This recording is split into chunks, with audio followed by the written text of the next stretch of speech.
Okay, सो metre bridge और potentiometer basically ये हैं क्या? ये दो इलेक्ट्रिकल डिवाइसेस हैं। सो इलेक्ट्रिसिटी में भी हमारे पास डिवाइसेस होते हैं, जैसे कि ammeter, galvanometer, potentiometer, metre bridge, potentiometer या फिर बैटरी। ये सारे क्या हैं? ये इलेक्ट्रिकल डिवाइसेस हैं। ये कुछ नए नाम है, हमने पहले सुने नहीं होंगे, बट ये भी हमारे इलेक्ट्रिकल डिवाइसेस हैं, हमारे सर्किट में भी लग सकते हैं। या फिर ये ऐसे डिवाइसेस हैं, ये बहुत बड़ा आपस में ये पूरा का पूरा एक सर्किट होता है। हम पूरा समझेंगे आज की क्लास में that what is metre bridge and potentiometer. तो सबसे पहले तो मीटर ब्रिज करता क्या है? Both of them are electrical devices, this is a similarity. So this is an electric device, ये भी क्या है? एक electric device. And now coming to the difference part, metre bridge करता क्या है? So functioning of metre bridge is, मान लो तुम लेट्स से तुम किसी कोई रेजिस्टेंस लेने गए दुकान पे, ठीक है? लेट्स से मेरी रेजिस्टेंस की दुकान है और तुमने मुझसे रेजिस्टेंस ले लिया। हम्म, और उसके बाद मैंने तुमको बताया नहीं कि उस पे वो जो रेजिस्टेंस तुमने लिया उसकी वैल्यू क्या है। तो तुम ऐसे ही लेके मुझसे, ठीक है? फिर तुमने सोचा कि यार ठीक है, कोई बात नहीं, घर जाके देख लेंगे, हम कलर कोडिंग देख लेंगे, हम तो कलर कोडिंग आती है हमको, है ना, वो बीबी रॉय वाला। यस। तो लेकिन तुमने घर जाके देखा ये रजिस्टर कुछ इस तरह का था, ये रजिस्टर तो बना हुआ था लेकिन इस पे कोई कलर के बैंड्स नहीं बने हुए थे। हम्म, तो अब तुमने सोचा क्या करें इसकी रेजिस्टेंस मेजर करने के लिए। तो इसकी रेजिस्टेंस मेजर करने के लिए जो हम डिवाइस का यूज करेंगे that is called as metre bridge. और भी बहुत सारे तरीके हैं इसकी रेजिस्टेंस को मेजर करने के। फॉर एग्जांपल एक बहुत सिंपल सा तरीका क्या है, मान लो तुम ये रेजिस्टर ले आए मुझसे, तुम इसको कनेक्ट कर दो 10 वोल्ट की बैटरी से। इसको तुमने कनेक्ट कर दिया 10 वोल्ट की बैटरी से, फिर यहाँ पे तुम लगा दो एक ammeter.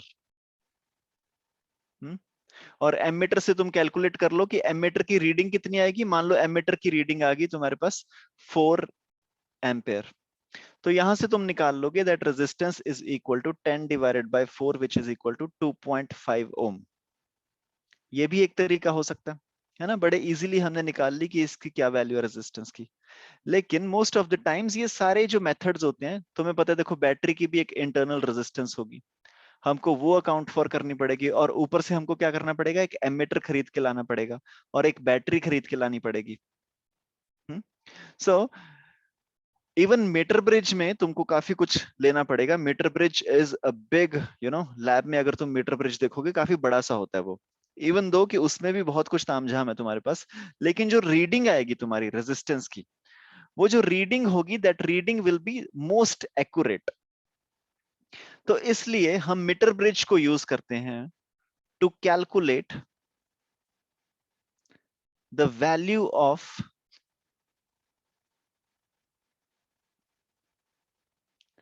unknown resistance।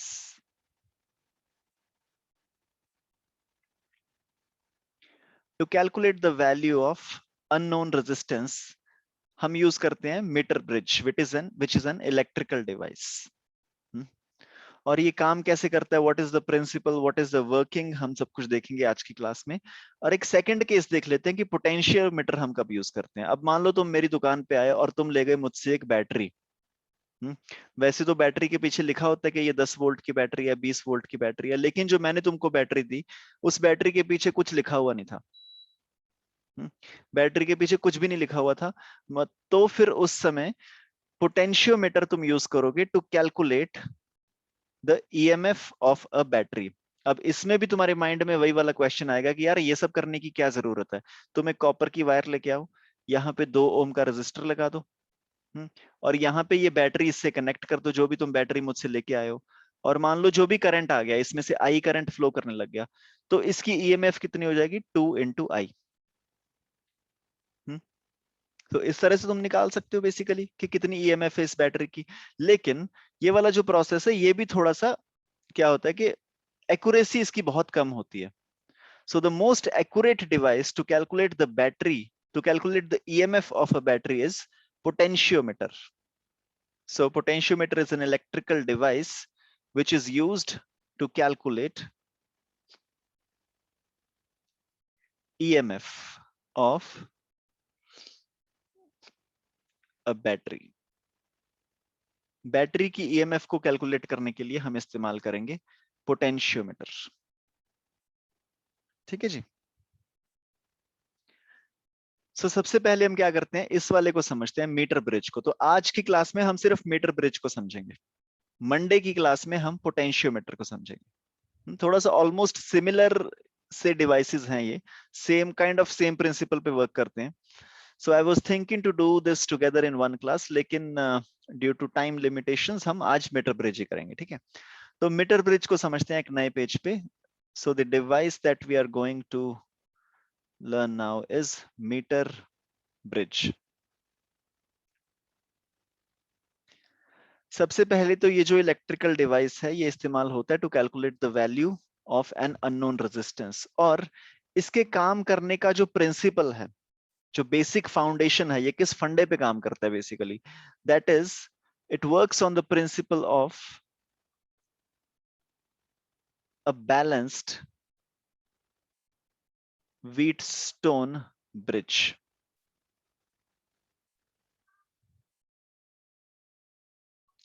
Balanced Wheatstone bridge तुमको थोड़ा सा याद होगा कि यहाँ पे अगर तुम्हारे पास एक इस तरह का सर्किट है और यहाँ बीच में भी तुमने वायर्स को कनेक्ट कर रखा है like this.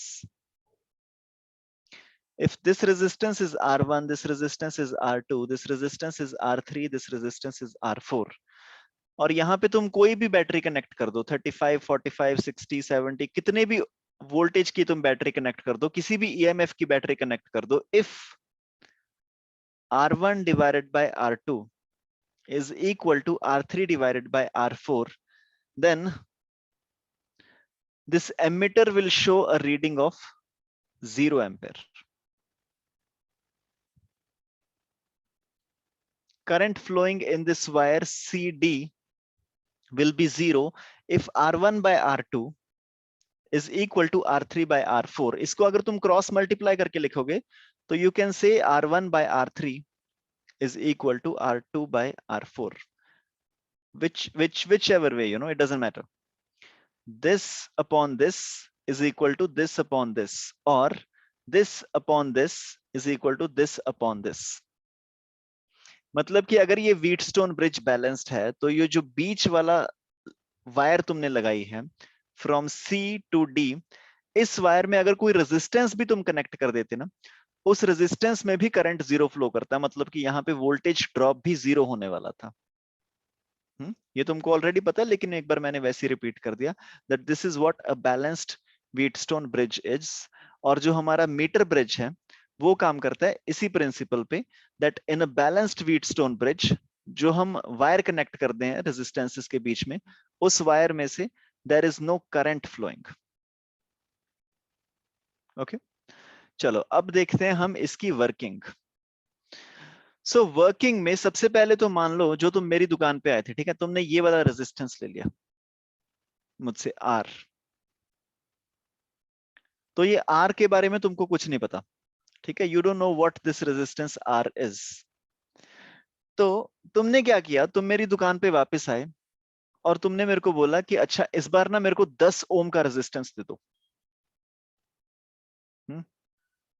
So you connected this R with 10 ohm.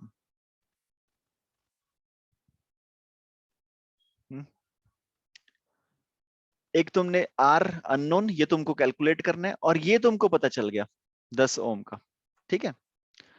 अब उसके बाद तुमने क्या किया, ये जो पूरा का पूरा सर्किट बन गया तुम्हारा, इसको तुमने कनेक्ट कर दिया एक कॉपर की वायर से, और ये कॉपर की वायर का इनफ एरिया था।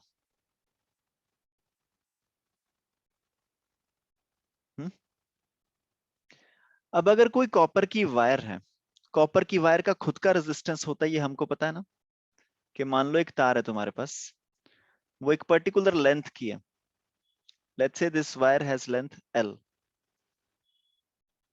and it has a cross section area of A, और इस वायर की रेजिस्टिविटी है रो।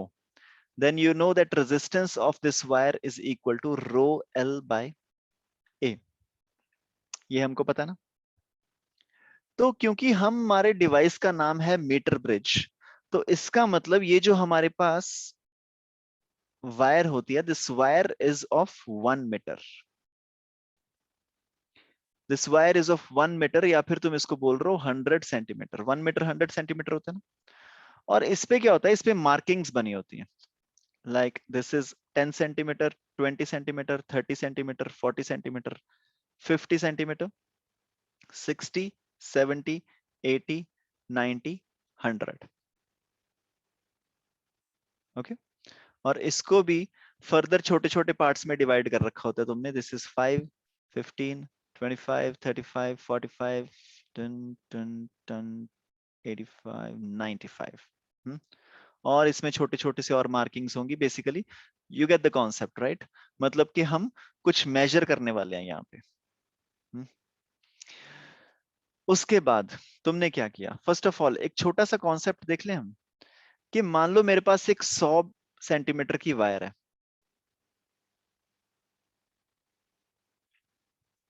अगर मेरे पास एक 100 सेंटीमीटर की वायर है, दिस इज 100 सेंटीमीटर, इसकी एक पर्टिकुलर रेजिस्टिविटी है और इसकी लेंथ इज 100 सेंटीमीटर, इसका एक पर्टिकुलर क्रॉस सेक्शन एरिया। अब वायर, इवन दो वायर जो कॉपर की वायर होती है वो ऑलमोस्ट जीरो रेजिस्टेंस प्रोवाइड करती है, लेकिन फिर भी कुछ रेजिस्टेंस तो होती है ना वायर की। So the resistance is rho L by A. तो पूरी वायर की रेजिस्टेंस कितनी हो जाएगी, R is equal to rho into 100 by A. ठीक है। तो अब तुम सोच के देखो, मान लो इस वायर पे मैंने रैंडमली, ये जो पॉइंट है ना ओ, इस ओ पॉइंट से रैंडमली मैंने एक्स डिस्टेंस पे एक पॉइंट मार्क कर दिया। ये रैंडमली एक्स डिस्टेंस पे मैंने एक पॉइंट मार्क कर दिया ये। तो जो इतनी सी वायर बच गई, this distance is X from O. तो जो वायर का ये वाला टुकड़ा है, इसकी रेजिस्टेंस कितनी होगी, और जो वायर का पीछे वाला टुकड़ा है इसकी रेजिस्टेंस कितनी होगी। तो अगर तुम ध्यान से देखो, इस क्वेश्चन में कुछ भी नहीं बदला, बेसिकली तुम्हारी एल की वैल्यू बदल गई ना, लेंथ बदल गई। सो फर्स्ट वाले केस में जो तुम्हारे पास लेंथ आएगी, this length is x now, और जो यहां पे पीछे लेंथ रहेगी, this length is 100 minus X. तो अगर मैं तुमसे पूछूं कि ये वाली वायर की रेजिस्टेंस कितनी है, you can say resistance of this wire is equal to rho x by A. अगर मैं पूछूं कि पीछे वाली वायर की रेजिस्टेंस कितनी है, you will say this resistance is equal to rho 100 minus x by A. अगर मैं तुमसे पूछूं इन दोनों के रेजिस्टेंसेस की रेशियो क्या है, so you will say R by R dash is equal to rho, और ए दोनों में कॉमन है, you will say this is equal to x divided by 100 minus x. मतलब कि अगर तुम्हारे पास एक पर्टिकुलर वायर है ऑफ एनी लेंथ, मैंने इसको दो पार्ट्स में तोड़ दिया, this part is x, this part is y, इसकी लेंथ है वाई, इसकी लेंथ है एक्स। तो ये जो भी मटेरियल होगा, जो भी इसका एरिया होगा, इसकी रेजिस्टेंसेस की ratio will come out to be X divided by Y. ठीक है। इसकी हम बात क्यों कर रहे हैं, क्योंकि अभी अभी हम इसको मीटर ब्रिज में यूज करेंगे, जस्ट वॉच। ठीक है।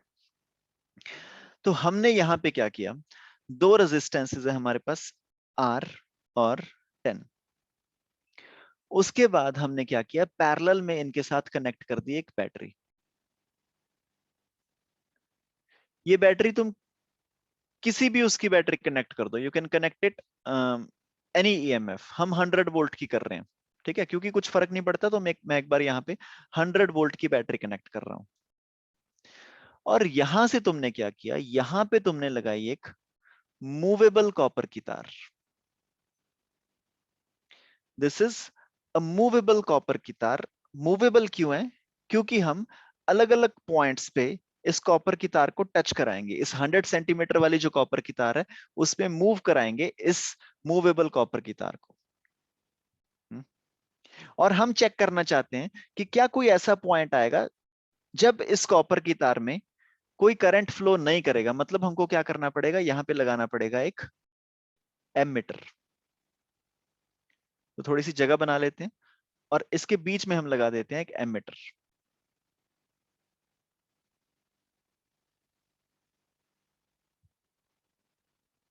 ओके, एमिटर क्या करता है? करंट मेजर करता है।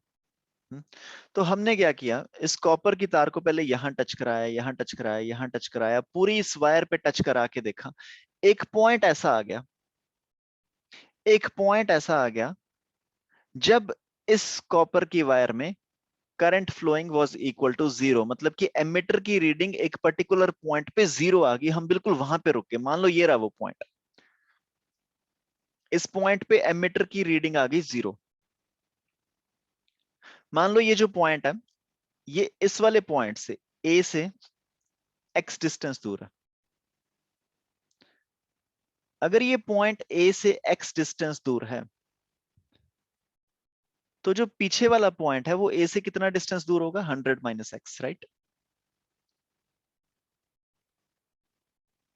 ओके।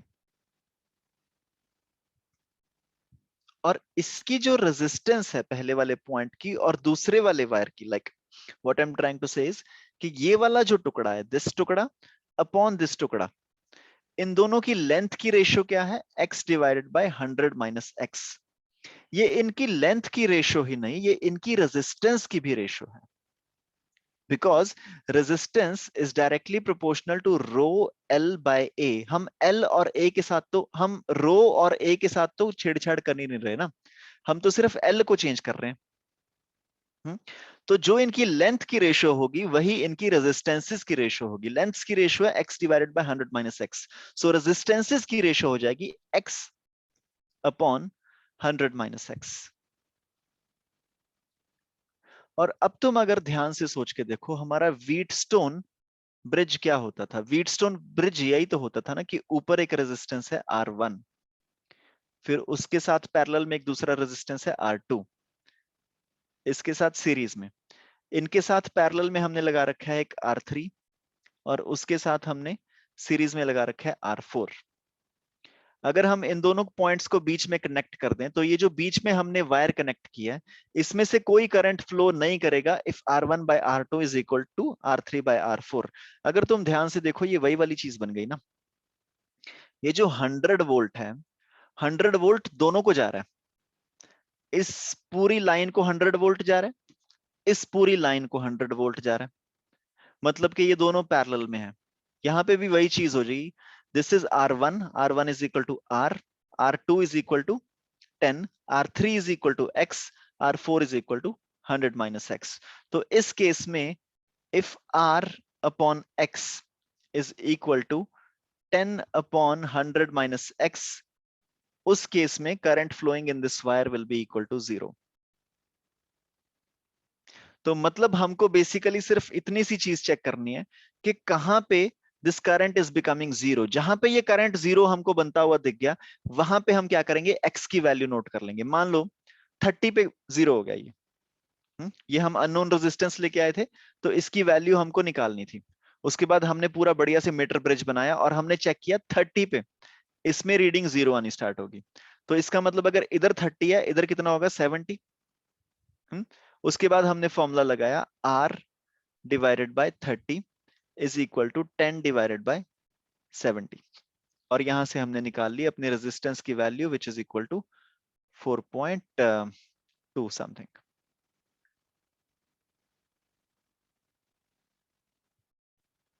ठीक है जी।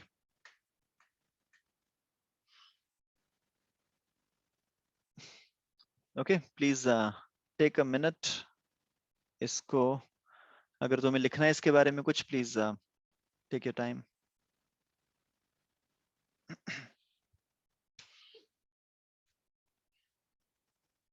ये जो पॉइंट होता है ना, जहां पे एमिटर की रीडिंग जीरो आती है, इस पॉइंट को हम बोलते हैं नल पॉइंट।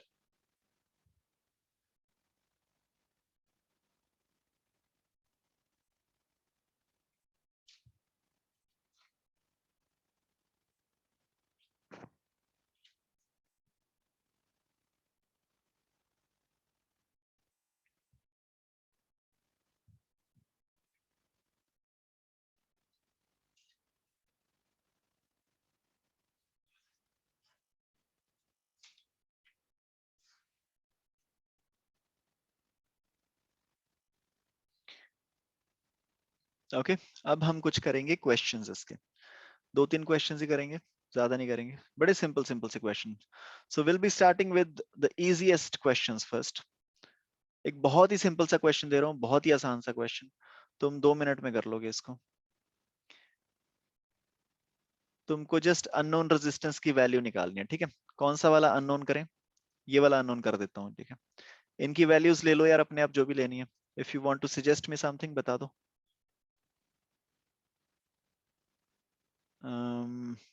ये है तुम्हारा मीटर ब्रिज,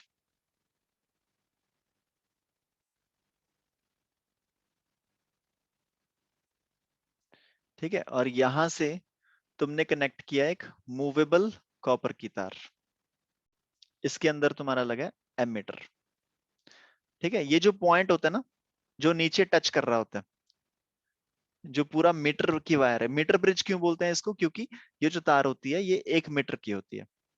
हम्म? तो ये जो पॉइंट इसको टच करता है, इस पॉइंट की मैं बात कर रहा था, इस पॉइंट को हम बोलते हैं नल पॉइंट। मतलब कि नल पॉइंट वो होता है जहां पे आके तुम्हारी एमीटर की रीडिंग 0 हो जाती है, that is called as null point, जहां पे एमीटर की reading will become equal to 0। Otherwise ये जो नीचे पॉइंट होता है, जो नीचे इसको टच कर रहा होता है, उसको हम बोलते हैं जॉकी। तुमने ये शब्द तो सुन ही रखा होगा, जॉकी, हाँ। सो ये किसी और चीज की वजह से पॉपुलराइज हो गया, लेकिन इसका जो असली मतलब होता है जॉकी का, it's a metallic surface which is very sharp.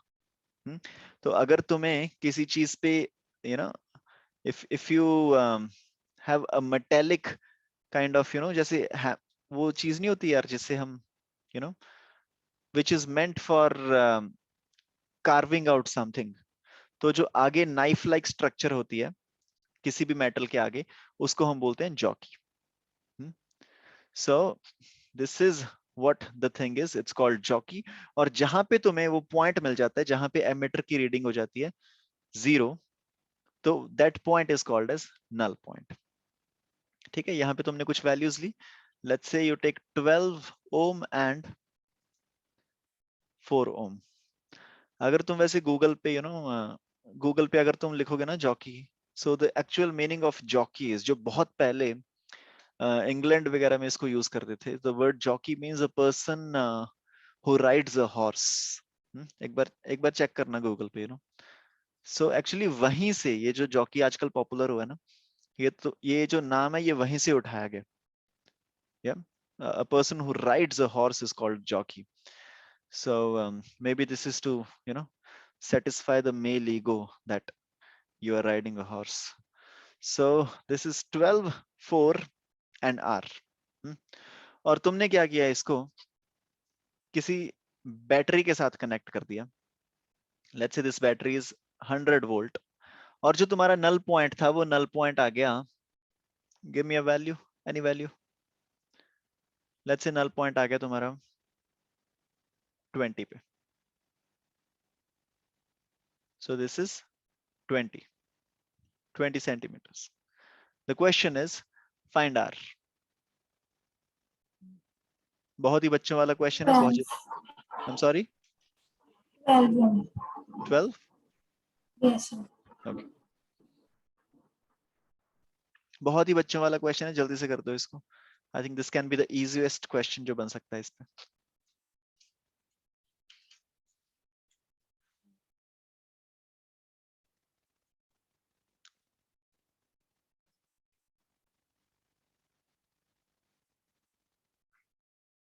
चलो करें इसको, हो गया होगा। सबसे पहले तुम्हें इनका इक्विवेलेंट निकालना है, 12 and 4. So 12 fours are 48, 48 divided by 16 which is equal to 3. तो तुम्हारे पास एक रेजिस्टेंस है 3, और इधर है तुम्हारे पास R, नीचे है तुम्हारे पास 20, यहाँ पे आ जाएगा तुम्हारे पास 80। So you can say 3 divided by R is equal to 20 divided by 80, which is equal to 1 divided by 4. So R comes out to be 12 ohm. Please give me a thumbs up. सही था? Okay, great. थोड़ा सा complicate करते हैं question को, बहुत ही ज्यादा आसान हो गया। बेसिकली करना कुछ नहीं है, हम सर्किट को कॉम्प्लिकेट करेंगे, ठीक है। बाकी सारा कुछ तो हमारा सिंपल ही है। हम सर्किट को एक काम करते हैं, जो अभी दो पैरेलल में लिए थे ना, 1 2 3 4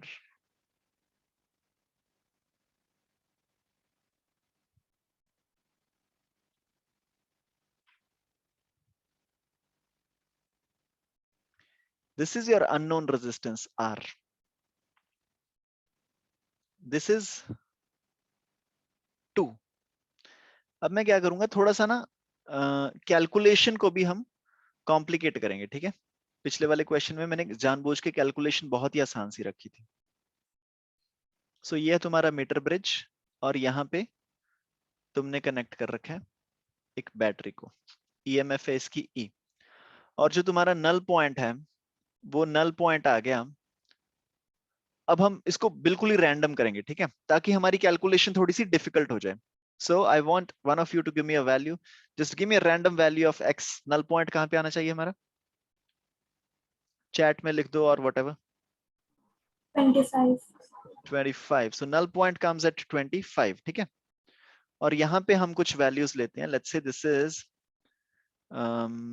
6, लेट्स से दिस इज 3,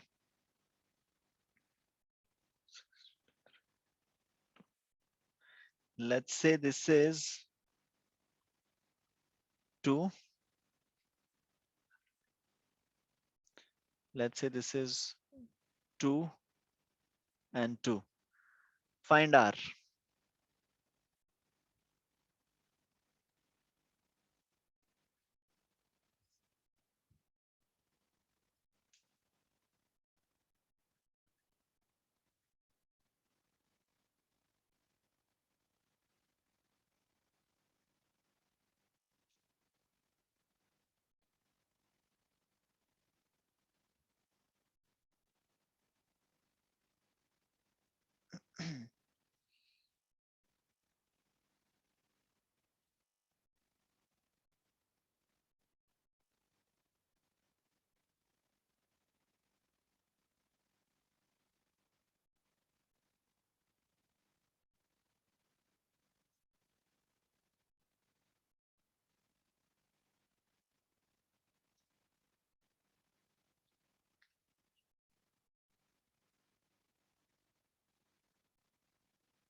काफी अजीब सी वैल्यू आएगी आर की, मेरे को फीलिंग आ रही है कुछ बड़ा सा आ रहा आएगा।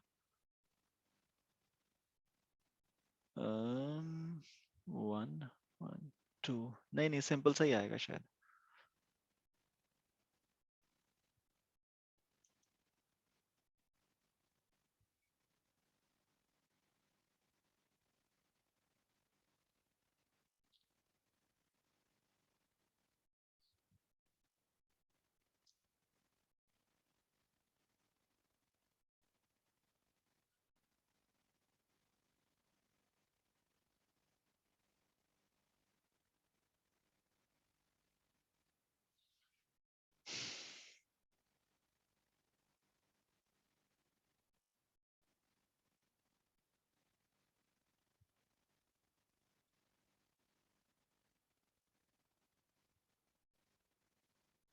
So 3.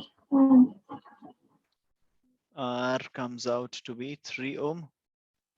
ओके, सबसे पहले तो हमको बेसिकली रेजिस्टेंसेस सॉल्व करने हैं, इस क्वेश्चन में ज्यादा है ही नहीं, ठीक है। तो सारा स्पीड का चक्कर है। अगर ध्यान से देखो, अगर मैं तुमको इनफाइनाइट टाइम दे दूं, मान लो तुम्हारे पास 5 मिनट है इस क्वेश्चन को करने के लिए, तो सब लोग ही कर लोगे, लेकिन the only issue is speed. तो स्पीड के लिए हम देखते हैं क्या करते हैं। सबसे पहले हमें इसको सॉल्व करना पड़ेगा, 6 2 and 3। तो एक तरीका तो क्या है कि तुम फॉर्मूला लगाओ, 1/r is equal to 1/6 plus 1/2 plus 1/3। लेकिन उससे भी अच्छा एक तरीका देखो तुम, ये 6 और 3 को अगर तुम ध्यान से देखो, तो 6 और 3 का इक्विवेलेंट कितना होगा, 6 into 3 divided by 9 which is equal to 2, ठीक है। 6 और 3 का इक्विवेलेंट आ गया 2, और 2 पैरेलल में, मतलब कि इन तीनों का जो इक्विवेलेंट है वो आ जाएगा 1। Is it okay? First of all 1 आ गया। तुम अपना फॉर्मूला भी लगा के कर सकते हो, 1/r is equal to 1/6 plus 1/3 plus 1/2। उस तरीके से भी तुम कैलकुलेट कर सकते हो, तुम्हारा यही आंसर आएगा, लेकिन ये थोड़ा सा आसान तरीका पड़ गया। सो 6 और 3 को मैंने पहले कैलकुलेट किया 2, फिर 2 और 2 दोबारा से पैरेलल में हमारे पास आ गया 1, और यहाँ पे 2 और 2 पैरेलल में है, इनका equivalent will also be equal to 1, और 1 और 1 सीरीज में लगे हैं, तो मतलब 1 + 1 विल बी इक्वल टू 2। तो ये वाला पूरा सर्किट सॉल्व करके मेरे पास आ गया 2 ओम। राइट वाला सर्किट हमको सॉल्व करना है, 1, 2 और R लगे हैं पैरेलल में, तो इनका जो इक्विवेलेंट रेजिस्टेंस है वो कितना होता है, 2R divided by 2 + R, right. तो 2R डिवाइडेड बाय 2 + R, यहां पे लगे हमारे पास 2, और नीचे कितने कितने लगे हैं, 25 और 75, मतलब कि 1:3। ठीक है, तो यहां से यू कैन से, यहां पे तुम देखो 2 और 2 दोनों में कॉमन है,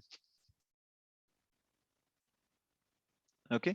तो this is 1, this is R divided by 2 + R, तो 1 divided by this is equal to 1 divided by this, तो इसका मतलब ये दोनों चीजें इक्वल होंगे ना आपस की।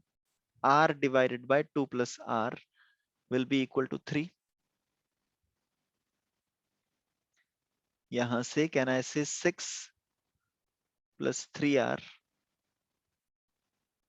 वो वो hold on,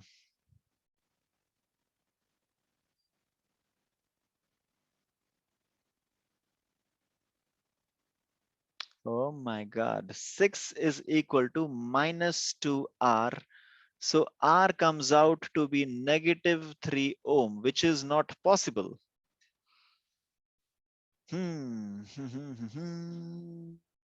R comes out to be -3 ohms, मतलब कि हमारे क्वेश्चन में कुछ ना कुछ गलती है। तो बताओ ये गलती कहाँ है? सबसे पहले तो गलती है, रेजिस्टेंस की वैल्यू आ गई -3 ओम, जो कि कभी हो नहीं सकती, ठीक है। तो इसका मतलब ये जो सारी हमने अजम्पशंस की हैं, ठीक है, मुझे पता नहीं था फर्स्ट ऑफ ऑल, सॉल्व करते टाइम मेरे को आइडिया नहीं था कि ये गलत हो जाएगा। मैंने जस्ट रियलाइज किया कि हमने एक बहुत बड़ी गलती कर दी है, ये पूरी की पूरी अजम्पशन में। So can anyone figure out? बड़े ध्यान से देखो इस क्वेश्चन को, क्या हमने कुछ गलती की है?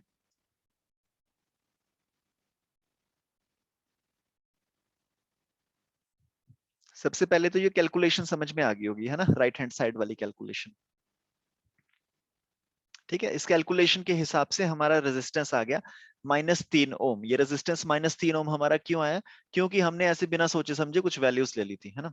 रैंडमली हमने बोल दिया कि ये 2 है, ये 3 है, ये 6 है, और हमने ये जो वैल्यूज ली, इन वैल्यूज में एक बहुत बड़ी हमसे गलती होगी, जो मैंने भी क्वेश्चन करते टाइम रियलाइज नहीं की थी।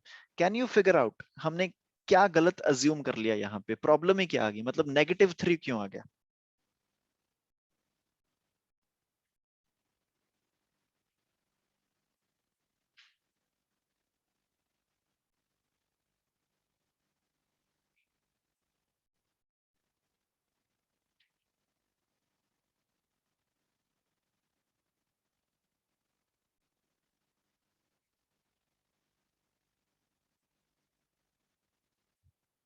जस्ट थिंक अबाउट इट, ठीक है, छोड़ना मत इसको, कीप थिंकिंग अबाउट इट। -3 आ गया हमारा आंसर, मतलब हमने कुछ गलत अज्यूम कर लिया। क्या ही था वो जो हमने गलत अज्यूम कर लिया?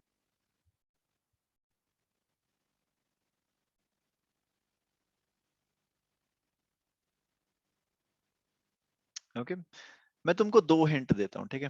फर्स्ट ऑफ ऑल प्लीज, अगर दिमाग में कुछ भी आ रहा है ना, just let me know, okay. Please don't be worried about कि तुम्हारा आंसर गलत हो जाएगा। मैं तुमको 2 हिंट देता हूँ इसको सॉल्व करने के। सो पहला हिंट तो, okay, let me just right it down for you, दोनों हिंट मैं लिख के दे रहा हूँ तुमको। So first hint number 1 is मान लो तुम्हारे पास एक रेजिस्टेंस है 5, एक रेजिस्टेंस है 5।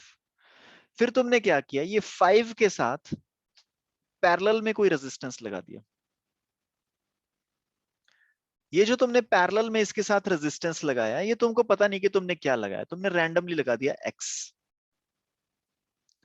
लेकिन अब ये रेजिस्टेंस को कनेक्ट करने के बाद ये जो कॉम्बिनेशन का रेजिस्टेंस बन गया, let's say this combination has a resistance r, तो ये r की value, is it going to be more than 5 or is it going to be less than 5 or is it going to be equal to 5?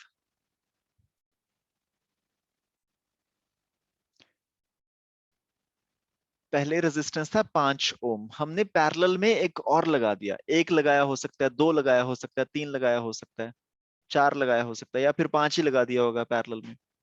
लेकिन जो भी हमने लगाया, parallel में दूसरा रेजिस्टेंस लगाने के बाद क्या ये जो भी नेट रेजिस्टेंस आएगी मेरी, वो 5 से ज्यादा आएगी या 5 से कम आएगी?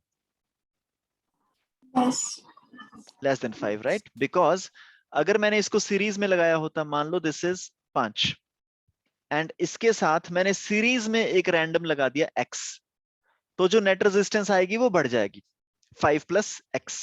5 plus X is greater than 5, but in this case मेरी नेट रेजिस्टेंस आ जाएगी 5x upon 5 plus X, which is always going to be less than 5। तो एक चीज तो ये होगी कि यहाँ पे जो नेट रेजिस्टेंस है that is going to be less than 5 ohm. ठीक है, दिस इज हिंट नंबर 1। अब तुम्हारा दूसरा हिंट, हिंट नंबर 1 के साथ अगर किसी को कोशिश करनी है, इस हिंट के साथ जस्ट टेक 1 मिनट, फिर उसके बाद दूसरा हिंट मिलेगा तुमको।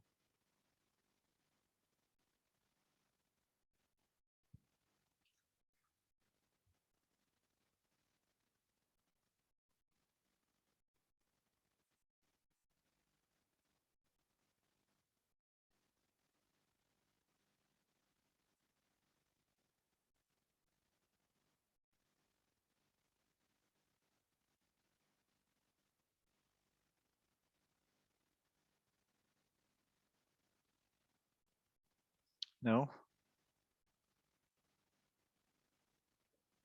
चलो आ जाओ।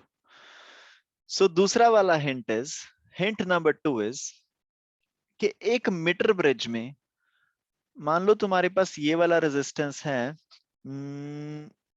x, और उसके बाद तुम्हारे पास ये वाला रेजिस्टेंस है y,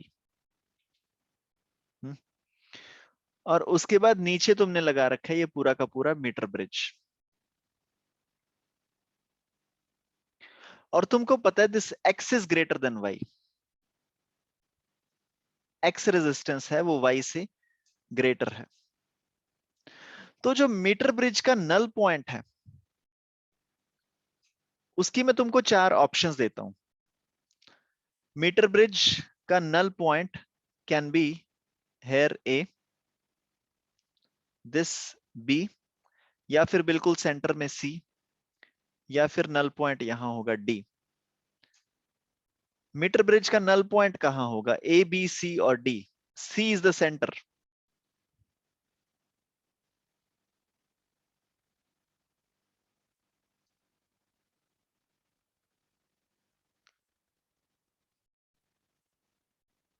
Okay, anyone please try this? D. D, why D?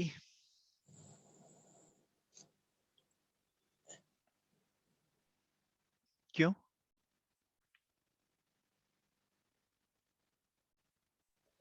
Sir normal gas था। सोच के देखो यार, डी क्यों आएगा? आंसर सही है, डी आएगा। क्योंकि x ग्रेटर है।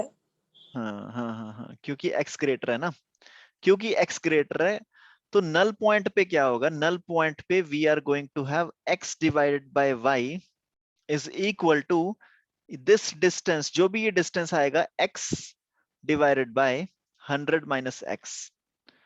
तो यहाँ पे अगर तुमको डिस्टेंस चाहिए x divided by 100 minus x, तो क्योंकि x और y में x ग्रेटर है, x और y में अगर x ग्रेटर है तो मतलब इस वाले केस में भी जो ऊपर वाला न्यूमरेटर है, the numerator has to be greater, and for the numerator to be greater your null point has to be after 50 centimeter. ये अगर 50 है तो 50 के बाद तुम्हारा नल पॉइंट होना चाहिए 60 पे, then you can get 60 divided by 40। Only in this case your x will become greater than y। This is your hint number 2। अब बताओ हमने इस क्वेश्चन में क्या गलती कर दी। हमारी कैलकुलेशन के हिसाब से रेजिस्टेंस आ गई -3, जो कि कभी आ नहीं सकती।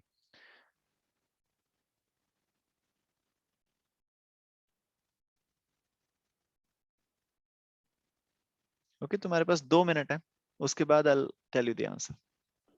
सर 0.50 सेंटीमीटर के बाद आना चाहिए था। यस यस यस, 0.50 सेंटीमीटर के, नॉट 0.50 सेंटीमीटर, बेसिकली 50 सेंटीमीटर के बाद आना चाहिए था मेरा null point.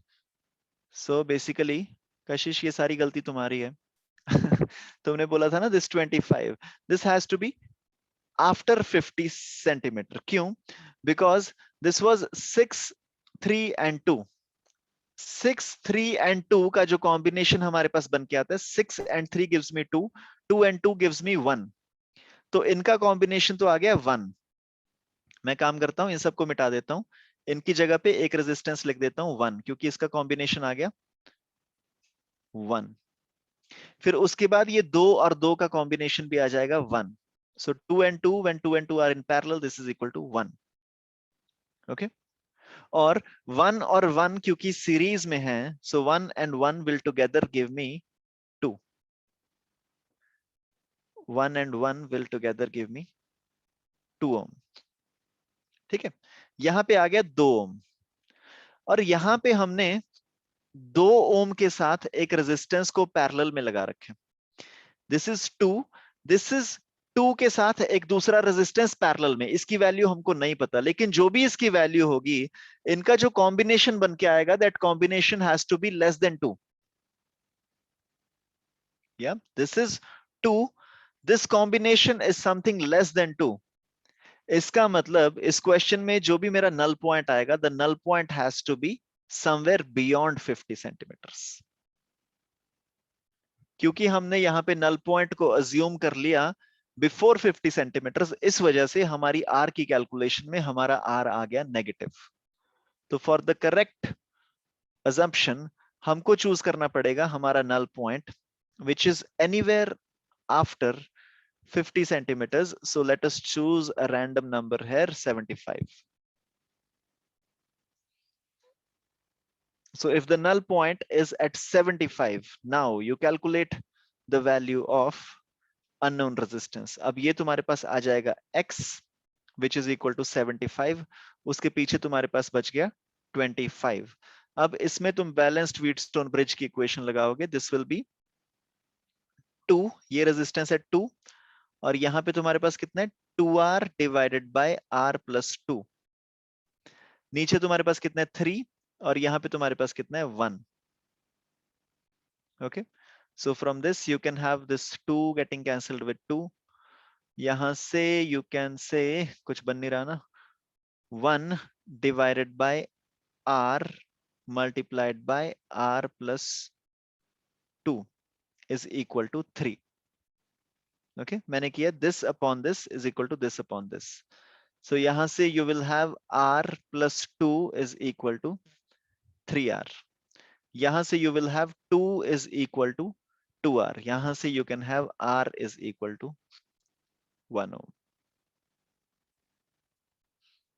So your r in this case will come out to be 1 ohm। तब तुम्हारा null point आ जाएगा 75 सेंटीमीटर पे। समझ में आया everyone? ओके, चलो एक और एग्जांपल लेते हैं। एक काम करते हैं, दोनों रेजिस्टेंसेस को अननोन रखते हैं। ठीक है, कभी कभी ये क्वेश्चन पूछा जाता है ऐसा IIT जेईई में। मान लो यहाँ पे एक रेजिस्टेंस है x, यहाँ पे एक रेजिस्टेंस है y, और नीचे तुमने लगा दिया एक metre bridge.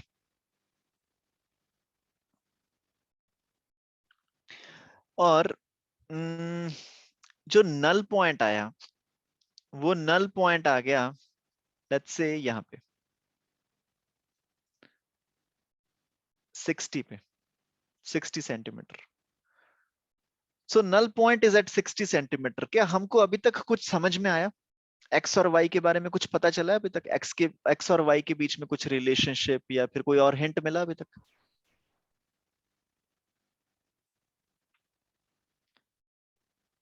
Sir x by 60 is equal to y by 40. Okay, x by 60 is equal to y by 40। दोनों में से कौन बड़ा है, x या y? So x.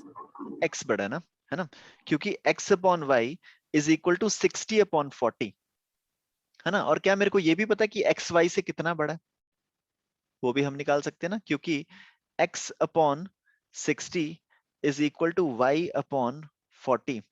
तो क्या मैं यहां से बोल सकता हूं x upon 3 is equal to y upon 2?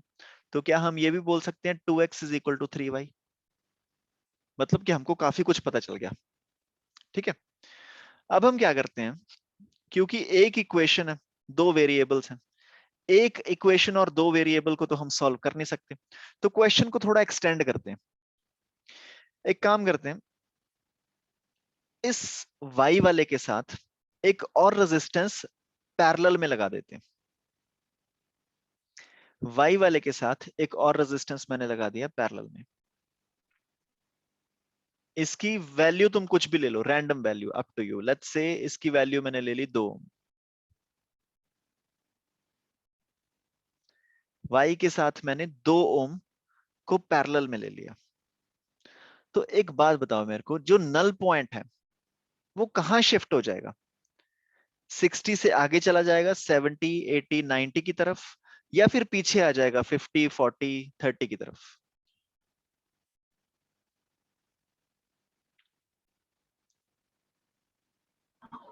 तो पीछे आ जाएगा। 50, 40 की तरफ। Yes sir. Yes sir, okay, anyone else? तो पीछे आ जाएगा। 50, 40 वाली side. Yes sir. Okay, okay, I'm getting a thumbs up from Yashvi.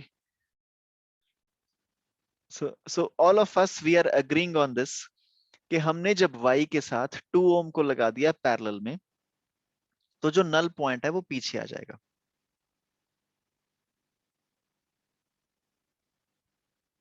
शाबाश। नो सर पैरेलल में इसलिए आगे जाएगा।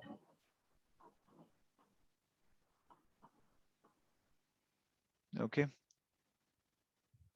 बाकी लोग ये क्या बोल रही है कशिश?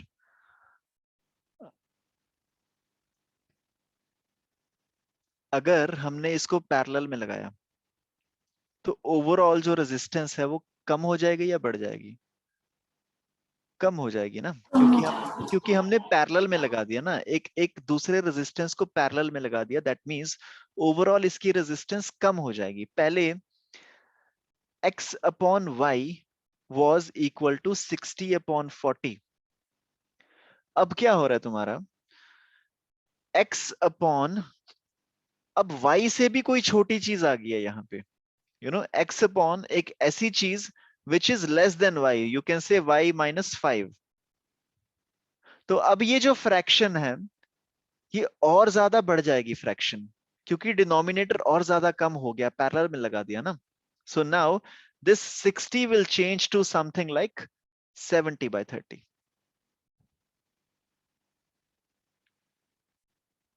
ठीक है रिद्धिमा, यशवी? यप। सो हमने y के साथ एक रेजिस्टेंस लगा दिया पैरेलल में विच इज 2 ओम, और क्योंकि हमने इसको पैरेलल में लगाया that means this thing now, null point will shift to the right. Let's say it shifts at 80 centimeter. Find the values of x and y.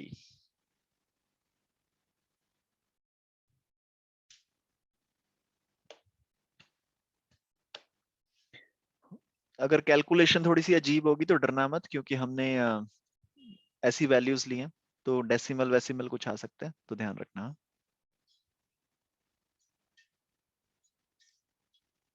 दो इक्वेशंस बनेंगी एक्स और वाई में,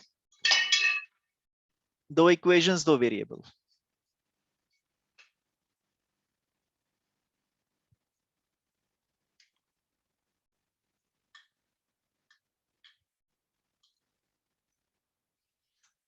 okay, last question for the day. मैं तुमको time दे रहा हूं 3 minute.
Sir, x is equal to 4.95 centimeters and y is equal to 3.33.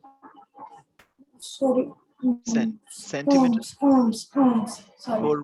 4.95 ohm and y is equal to 3.33 ohms. okay. Okay,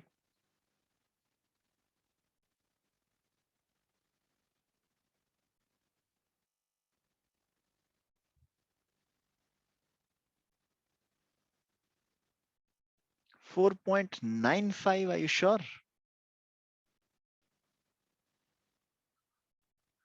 देखो जो भी तुम्हारा आंसर है ना, तो 4.95 divided by 3.33 should be equal to 60 by 40 should be equal to 3 by 2।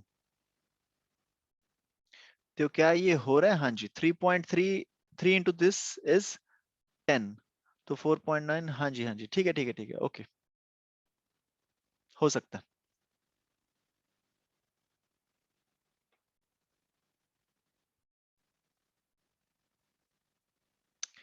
All right, time's up. Let's see. So first of all though, x upon y is equal to 60 by 40 which is equal to 3 by 2। तो यहां से हम लिख सकते हैं 2x is equal to 3y। This is equation number 1। दूसरे case में क्या हुआ, हमारे पास this is x और यहाँ पे रेजिस्टेंस कितना बन जाएगा, 2y divided by y plus 2 and this is 80 and 20, 4:1। तो हम इसको लिख सकते हैं x capital x divided by 4 is equal to 2y divided by y plus 2। ठीक है, तो यहां से तुम्हारे पास एक इक्वेशन बनेगी which is going to be a complicated one। मैं सोच रहा था इसको हम सिंप्लीफाई नहीं कर सकते किसी तरीके से। So this has to be xy plus 2x is equal to 8y। ज्यादा कुछ सिंप्लीफाई कर नहीं सकते है ना, क्योंकि हमने वैल्यूज ही ऐसी चूज की हैं। तो x को हम पुट कर पीटर देंगे। ब्रिज का फॉर्मूला अप्लाई करके यहाँ से जो रिलेशन है x और y में वहां पे पुट कर दो, इजी हो जाएगा। ओके ठीक है जी। सो x को मेरे को यहाँ से पता चल रहा है x is equal to 1.5y। So I can say this is 1.5y multiplied by y plus 2 into 1.5y which is equal to 3y is equal to 8y। तो यहां से I can say 1.5y square is equal to 5y। तो यहां से या तो y will come out to be 0, लेकिन वो तो पॉसिबल नहीं है y 0 होगा। तो इसका मतलब the only option we have is y is equal to 5 divided by 1.5. 5 divided by 1.5 is equal to 50 by 15, which is equal to 10 by 3, which is equal to 3.33. So y comes out to be 3.33, और इस 3.33 को हम यहाँ पे put करेंगे और यहाँ से हमारा आ जाएगा 2x is equal to 3.33 into 3, which is equal to 10, and यहाँ से you can have x is equal to 5 ohm. So absolutely correct Kashish, जो भी तुमने कैलकुलेशन की। ओके गुरनूर रिद्धिमा सही था। Okay so this is 9 PM now. मेरा मन तो कर रहा है मैं तुमको पोटेंशियोमीटर करा दूं, but due to time limitations हम इसको करेंगे मंडे को। So Monday would be the last class for this chapter, और उसके बाद हम एक दिन के गैप के बाद probably we are going to have a test of this. Okay so this was all in potentiometer. कुछ खास है नहीं रिवाइज करने को। अगर तुम किसी बुक में से प्रैक्टिस कर रहे हो then you can practice these questions from previous year of this particular topic. IIT JEE में बहुत बार होता है कि इससे क्वेश्चंस पूछ लिया जाता है, लेकिन बड़ा सिंपल सा क्वेश्चन होता है, इसी तरह का कॉन्सेप्ट हम यूज करते हैं। And this topic is a scoring topic. अगर इसमें से क्वेश्चन आ गया तो मोस्ट प्रोबेबली तुम उसको सही कर दोगे and you can get 4 marks. Okay जी, so this was all in today's class. हम मिलते हैं अगली बार on Monday 7:30 PM with the last class of this chapter.